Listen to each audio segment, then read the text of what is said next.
নমস্কার বন্ধুরা, আজকে আমি তোমাদের সামনে যেটি নিয়ে আলোচনা করছি সেটি হচ্ছে সিম্বল।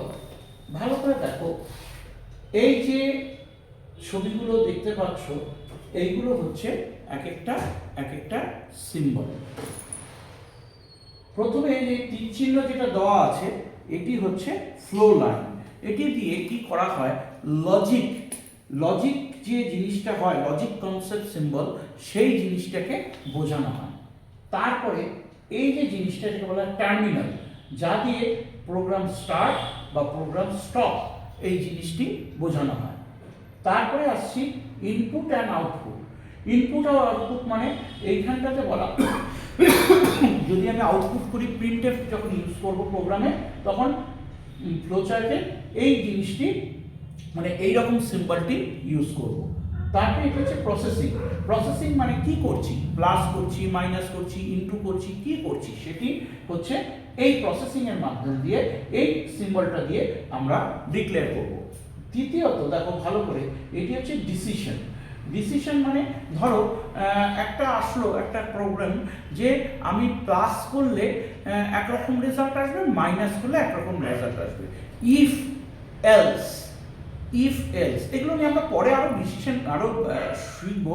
তো আমি এখানে হালকা করে তোমাদের বলছি ইফ এলস, আমি দেখাবো আরো কিছু ফ্লোচার্ট দেখাবো। ইফ এলস, যখন ইফ আসবে বা এলস আসবে তখন এই হচ্ছে ডিসিশন, তোমাকে ডিসিশন নিতে হবে যে ও প্লাস করবে না মাইনাস করবে। তারপরে আসছি দেখো, এটি হচ্ছে অন পেজ, মানেটা হচ্ছে যে এটা কি পার্টিকুলার এই প্রোগ্রামের অন্তর্গত সেটি বোঝাবে।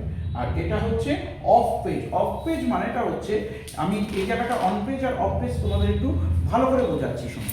অন পেজ দ্য কনস্ট্রাক্টর মানে use the joint different the flow line, মানে দুটো ফ্লো লাইন আছে, সেই ফ্লো লাইনটাকে ও জয়েন করে, সেটা হচ্ছে অন পেজ।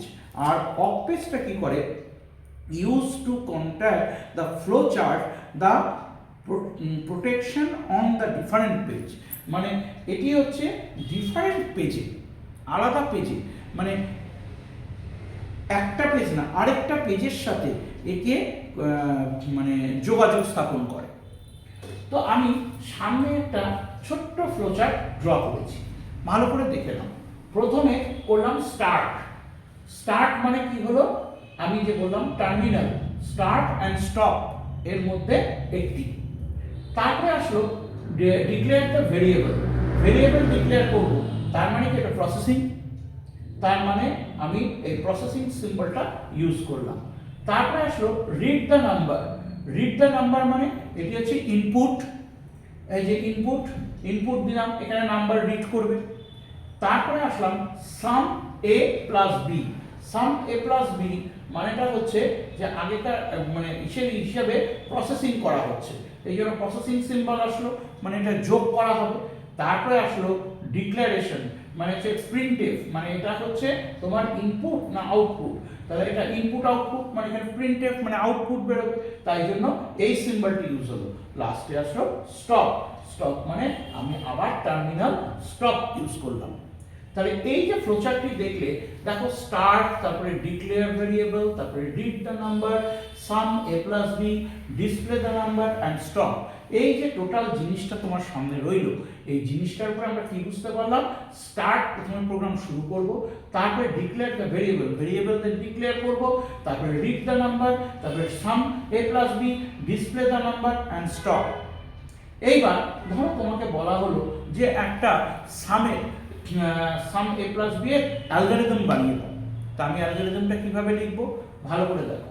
অ্যালগরিদমটা হবে, প্রথমে আমি লিখব ধরো step 1 start the program, step 2 declare the variable number 1 and number 2, step 3 read number 1 and number 2, step 4 sum, we declare the variable sum, number 5 we declare number 1 and number 2, number 1 plus number 2, then ওখানে আমি একটা জিনিস করতে পারি, number 1 equals to A, number 2 equals to B, তাহলে আমি লিখলাম A plus B.